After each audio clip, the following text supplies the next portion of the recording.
Stocks making big gains again? Is the stock market going to crash? And what is the trade of the week? I'm going to cover all of those in this week's Stockscores Market Minutes. Let's start with the return of the hot stocks. And we've noticed over the past couple of months that trading activity has been a little quiet. There's stocks that make moves every day, but not the big moves that are a lot of fun to trade. Well, that changed last week. We had a number of stocks that made huge runs, some over 1,000% and a number over 100%. And so I want to talk about how you find those stocks, because as this is perking up again, we want to make sure that we can capitalize on them. So this past week, as I said, we had a number of stocks making greater than 100% moves in a single day. I'll show you one in just a moment. And then at the end of the video, I'll show you another one that is this week's trade of the week from Friday's action. So they all start the same way. Abnormal price action, abnormal volume, and a break from low price volatility. Now, if you've been on the Stockscores YouTube channel for a while, you will know that this is my formula for finding hot stocks, and I've created indicators to identify them. I call that indicator an action candle. Basically, it means there's action coming into the stock.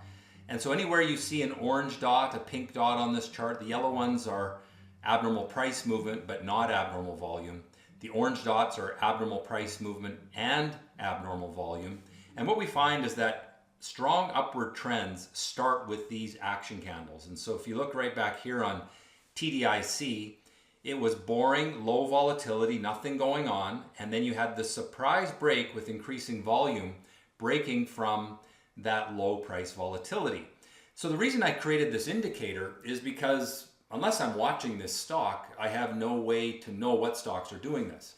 And so I created an indicator that I use with TradeStation to monitor the entire stock market, looking for stocks that are making these abnormal moves on the 1 minute time frame.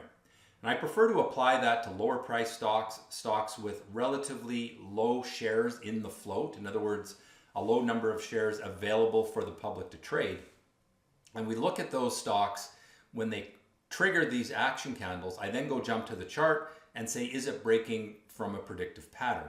Not all action candles are worth being bought. It's only the ones that are breaking from predictive patterns. And a predictive pattern, to simplify, is a move where it's low volatility, perhaps optimism, rising bottoms on the chart, a breakthrough resistance.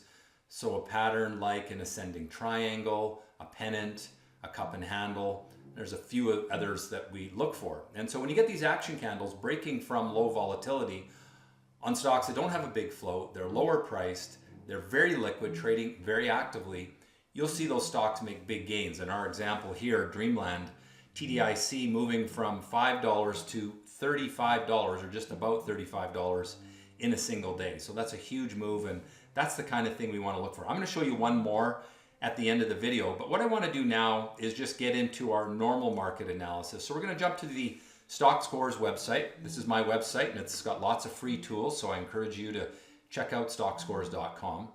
The first chart that I have here is of the S&P 500 ETF. SPY is the symbol, of course, and we're in this very strong, steep upward trend. Now, when the market was selling off here in reaction to the war with Iran, I said, you know, typically the initial reaction from a war is of fear and prices go down. But ultimately, out of a war, we usually get strong markets, and that's exactly what's happened. Now, the problem now is that the market has gone up so much in a relatively short period of time that it's kind of inevitable that you're going to get some profit taking. And so what we want to watch for is a break of the upward trend line. And we don't quite have that yet. Friday, there was some selling pressure. It didn't really break the upward trend line. If I jump to the intraday chart and I draw a line across these bottoms, you can see that we're still holding that line. However, we have now built a little falling top. And so if early next week we break down through that trend line, I think there's a good chance we're going to start a little pullback. Now remember, this hasn't happened yet. It's just something to watch for, but keep an eye on that. The chart of the NASDAQ 100 ETF is pretty similar. QQQ is the symbol there. Again, very steep upward trend, driven largely by the semiconductor stocks, which have really enjoyed great gains. The broader market is not doing as well as this index or the S&P 500 index would indicate. Most stocks are not doing like as well as this. It's some of the tech stocks, the large cap stocks in the tech space. Some of the energy names are doing well. But we'll talk in a moment about the small cap stocks because that's where there's a real lag. If we look at the 3-year chart, you can see that we have had this big run. I think the market's likely to pull back in the short term. That's not a sell signal for anyone but a short-term trader. If you're a long-term investor, you're in the market for the long term, I think the market remains a hold. Just realize that you're probably going to see a pullback in the near term. Let's take a look at the small cap index now. And this is where we see that the small cap stocks have not really kept up with the large caps. And the reason is simple. I'll show you the reason in just a moment. But for now, let's just recognize that that upward trend line on the small caps has actually been broken, at least on the daily chart. If we go to the 3-year weekly chart, we're fine. So this is the upward trend on the daily chart. On the weekly chart, our upward trend line is here. I just think we may see a little pullback to that trend line in the near term for reasons that I'll discuss in just a moment. All right, let's move along to the Canadian market, which is also maybe lagging the US market. You can see there, it's been more or less going sideways while the US market has been rallying.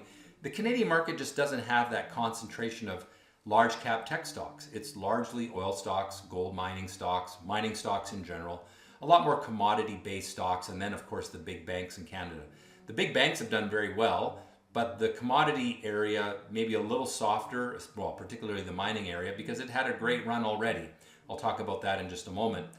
The oil stocks are doing reasonably well, but for the last few weeks, they've been sort of sideways after some decent gains.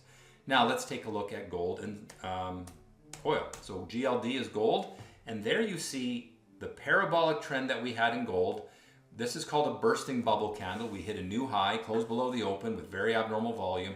That's a pretty strong signal for a top. Then we built a falling top and broke down from a falling top. That's another sell signal. And since then, this market has been building falling tops. So for the last 3.5 months, the gold market just has not been great. Now, big picture, longer term, the 3-year chart is still okay because the long-term chart is still in this upward trend. What tends to happen is when price runs away from the trend line, it usually comes back to the trend line. And I think that's what's going on here is we're just working our way back to the trend line, reconciling the big gains. I don't think it's a market to be buying right now, but if you're a long-term investor in this sector, it's still fine. It's just going to go through a little bit of a slow period. Now, oil, of course, has risen considerably because of the war with Iran. And you can see that this week it moved up again as people start to speculate that maybe there's going to be more violence in the Middle East and therefore more issues with oil supplies out of the Middle East. And so you've seen oil prices rise. It's a bull market, but it's a very volatile one. It's difficult to predict. It gaps a lot. You can see the price gaps in the chart all over the place. And so it's a little bit difficult to manage risk. You have to basically take smaller positions because of the swings one way or the other is difficult to manage. All right, moving along now to currencies. US dollar has been moving up a little bit this week, but still, I would say a neutral chart, more or less sideways. Bitcoin was a chart that for a long time I was bearish on, and the reason is simple, falling tops, but we've actually broken that cycle and started to build some rising bottoms. So by no means is it a hot market, but it is a better market than it was, a month ago. The big picture problem here is that long-term upward trend on the weekly chart has been broken. That means that we are on the backside of the trend, and backside moves tend to be minor. You get a minor up move, as opposed to the big up moves that you get on the front side of the trend. And therefore, I think generally, unless you're a short-term trader, you want to stay clear of Bitcoin. If you're a short-term trader, there's some price swings, a little bit of gain here and there, but you're probably in and out of those positions within a week. All right, the last chart we're going to look at is the one that I said is most affecting the small cap market, and that is the bond market. This is the Treasury Bond ETF, TLT. When this is going down, interest rates in the bond market are going up. And you can see some pretty substantial weakness this past week. And therefore, the indication is that interest rates in the US are not going down anytime soon. And that's sort of negative for stocks in general, but mostly for the smaller cap stocks, which are more interest rate sensitive. And so the big picture here is we are building this long-term descending triangle towards support. We haven't broken support yet, and there's a chance that we'll bounce off of it like we did back in, well, basically this time last year. But until we break this downward trend line, the general outlook for interest rates is negative. The sentiment stock score is pretty low, and therefore interest rates are higher and not likely to go down anytime soon. We need this chart to reverse as the market starts to think about lowering interest rates. So my ratings then for these market groups, US large cap and NASDAQ still bullish, but I think overextended and a good chance that they will pull back. US small caps kind of broke down this week, so I've lowered my short-term rating to neutral, but the long-term picture is still bullish, and the same for Canadian stocks. Gold short-term bearish as we're pulling back to that trend line, but long-term neutral. Oil short-term neutral, long-term bullish. US dollar neutral on both time frames. Bitcoin short-term bullish, again for traders, but the long-term picture neutral to maybe even a little bit negative. And bonds bearish on both time frames. All right, at the top of the video, we talked about what are the signals of hot stocks, and we described, abnormal activity breaking from low volatility. So for this week's trade of the week, once again, we will look for exactly that. We're going to take a look at PIII here. It made an abnormal break. You can see it on chart, the orange dots right in there. Abnormal price action from low volatility. You can see the ramp up in volume. I found this simply because I watch my TradeStation monitoring the entire US stock market, and it just rings an alert. I get an audible alert when that happens. It's something we do in a service at Stockscores called Active Live. You can learn more about that at my website, stockscores.com. And while you're there, make sure you register for the free weekly email. So in this case, it behaved abnormally early in the day, and you can see from that it had considerable gains. I either like to buy the break from low volatility or pullback breaks. So there was a pullback break right there at that yellow dot, and that led to even more of a gain.